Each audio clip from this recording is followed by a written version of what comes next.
Hello everybody and welcome to another episode of our Dungeon Boss Face-Off series. Today we are taking a look at another fan requested matchup. This is going to be Ponti versus Kobal. We're looking at two dark casters. They have the exact same rune loadout. They are both casters. They are both the same speed. So they are likely pretty comparable. So we're going to take a look at which of these two guys is the best and which one you should be using. Again, we're not going to necessarily focus too much on PvP versus PvE. We're going to be focusing more so on the numbers and looking at from a number standpoint, and also factor in some of those intangibles. Which of these guys is better to use if you're just looking at how much damage can they do? If you're running a dungeon, what's the best option for you in terms of survivability or damage output? So, obviously, both of these guys do have plenty of worth in PvP, so we can't overlook that. But let's look at the actual numbers first and see how those things turn out. And then once we get down to the nitty gritty, if we need to start looking at tiebreakers, then we can start considering PvE versus PvP and such like that. So we're going to start out like we always do. We're going to look at some of their core stats and see who's got what and where things stack up. So let's take a look at Ponti first, since we're on him. We're going to look at base stats. Both of these guys are indeed 6-starred and fully ascended. Ponti has a base attack of 2189, which in terms of base attack is on the higher side, which is because he is a caster. He also, like any other caster, has mystical. Kobal's going to have this as well, so it's pretty much negated. We don't really need to consider that for the most part. His other traits, we're going to ignore those for now. Those are going to be more so of tiebreakers if we need to. But his base attack, 2189 compared to Kobal. And we're going to play the scrolling game again because we do not have hero sorting just yet. Kobal's base attack is 2009. He has no passives that boost that, not even his epic. So no matter what we do, because the rune loadout is the exact same, Ponti will always have a higher attack, and it is in the neighborhood of roughly 10% higher than Kobal. So something to consider right from the start in terms of their basic attacks and such like that. We'll get into the basic attacks a little bit later, but Ponti always has higher attack. There's no way that Kobal could exceed Ponti even with the best runes in the game. If they're all things considered equal, Ponti is better there. Defense. It's kind of embarrassing to think that Kobal has defense, but he does, and his epic also grants defense. But let's look at 1406 first, plus the 20% compared to Ponti. If you've been using Ponti since lower levels, you probably knew that a defensive Ponti was a thing for a while. Defense of 1776. So ultimately, when we compare the two, base-wise, Kobal doesn't even come close. After a max epic with 30% for Kobal, it's a little bit more comparable. Just to crunch the number here once. Stand by. 1406 times 30% is 1827. So technically, defense does go to Kobal if we consider that he is maxed out. So if we consider both of these heroes as single most powerful as you could possibly get them, all the best and most powerful runes plus max epic, Kobal does have better defense. So in the long run, Kobal is going to edge out Ponti there. It'll take a while to level up that epic, but he's technically tougher. Skill-wise, 2030 for Ponti, which is pretty good for a caster. Anything over 2000 is pretty impressive for almost anybody at base, which is going to be helpful for a lot of his skills and passives. Wrong direction. Let's go with Kobal. Kobal with his skill, 2096, he has a base of 1702. Not really even in the same neighborhood as Ponti. Even with these couple of runes on, he's barely just outpacing Ponti's base skill there. We're looking at a total of 200. It is 15% increase Kobal to Ponti, so it's quite a bit different there. Now, obviously, skill is one of those cryptic traits. We don't really know what it's going to amount to, but generally, more is better, so Ponti is better again. So it's 2-to-1 point ratio right now. Max health, base of 4,200, plus he will also get 20%, I believe, from his epic. Yes, he will get a 20% from his epic total. That is not a lot. 20% base. If we ignored everything else, it's going to be another 8,400. Puts him at about 5,000. That being said, Senor Pontifex, his base health 5235. So even with the max epic Kobal, Ponti has higher health. Higher health means surviving longer. So even though Kobal's got the defense, Ponti's got the health, they might balance out. Those two might be a wash.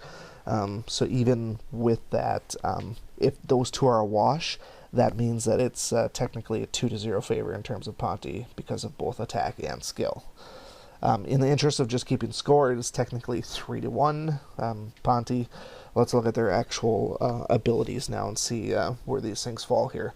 We're not going to look really at the traits too much because we shouldn't really need to. I mean, there are some things to consider, but let's look at abilities first. Chaos Storm is an AoE. It's actually Ponti's only AoE. Does 1696 compared to Kobal's AoE. Wrong direction again.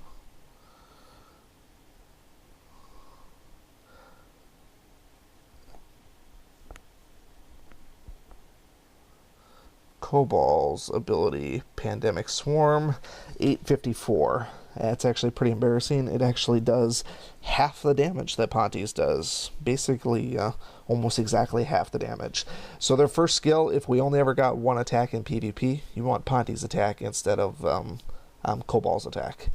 In terms of running PvE dungeons, you probably also want Ponti's first attack because in terms of boss mode dungeons, there are more people that are immune to dark than there are spirit. In fact, dark attacks and boss island, or not just boss island, but boss mode, seem to be really nasty. So many people are immune to dark attacks, it's not even funny.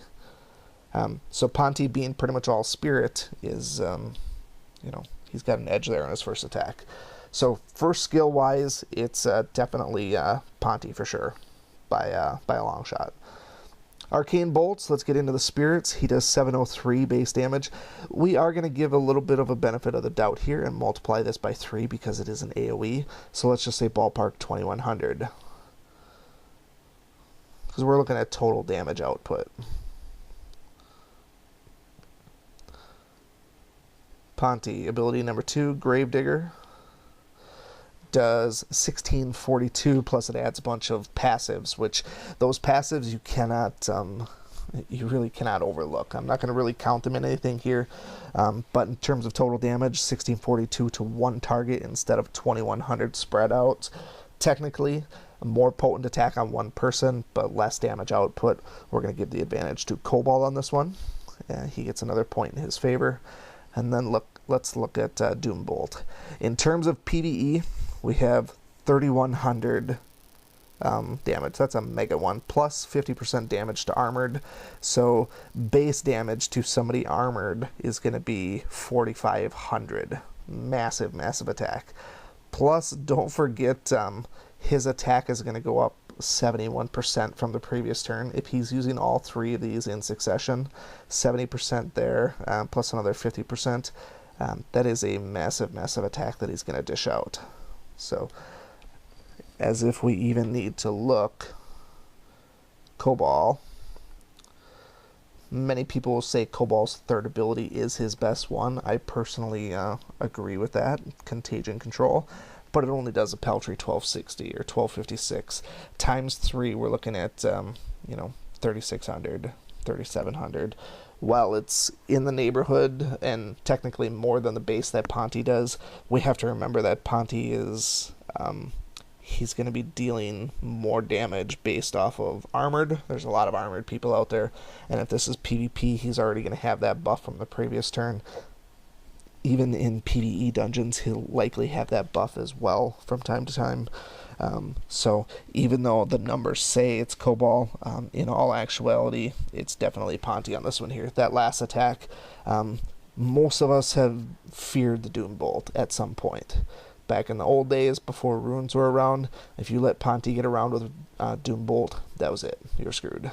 In fact, it's so powerful that it's one of those tooltips that comes up when they have an error in the game. So they'll send you a in-game mail that says, "Oh, looks like the Doom Bolt went out of control." That's how powerful it is. It breaks the game.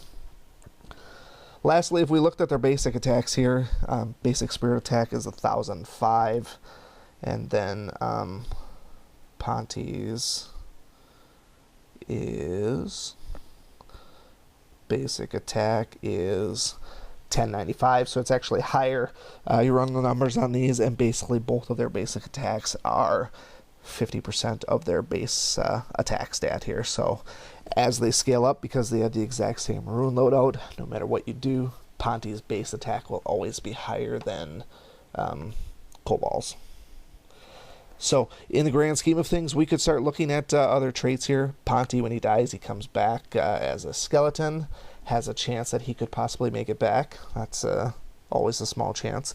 In a dungeon, PvE dungeon, it's almost a certainty that he's going to come back. If you bring a taunter, you're likely going to be able to get him back pretty easily. Kobal, when he dies, he diseases, so he doesn't necessarily help your team directly. He sort of indirectly helps. Both of those traits are kind of intangible. They're tough to really, put a better or worse on them. The other big one is, not that one, this one here, the animate dead.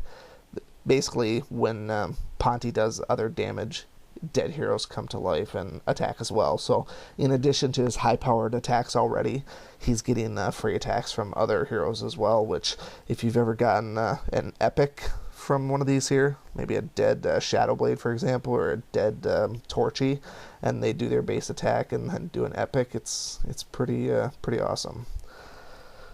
So while Kobal may be used more than Ponti in PvP, he's sort of a sacrificial lamb. It's not that people are using Kobal because he's awesome. I mean, it is nice that Kobal can one-shot Furnace, but honestly, Kobal is not usually around long enough to even one-shot Furnace. So, in the grand scheme of things, I believe Ponti is a better hero, even if he is underused. If he gets an epic, I think he's going to be much, much more formidable in the future. I don't see any type of a rework happening with him. He's already had at least one rework already with this Flesh Incarnate thing. So he's a very powerful hero, and currently he's harder to get. He's always in the honor summon, so it's not like you can just farm his tokens easily. So he's a good hero, and I think he's well balanced and useful. But in terms of comparison, it is pretty much Ponti all the way. There's very few favors in terms of Kobal, other than the fact that he's got an epic out there, which gives him a little bit more defense. Defense on a caster is sort of irrelevant. And that one middle attack where Kobal can still do AoEs, whereas Ponti is a single target attack. That's highly negligible in most cases here, but in terms of better or worse, Ponti is definitely the better one here in just about every category. So, questions, comments, concerns, feel free to leave them below. If you feel I overlooked something here, you can always point that out. We can start a conversation here. Otherwise, until next time, we will see you again, and thanks for watching. Thank you so much for watching this video and supporting my channel. If you like this video, please show your continued support by hitting that like button, and be sure to check out both my YouTube channels for new content all the time. And always remember, peace is a lie, there's only passion. We'll see you next time.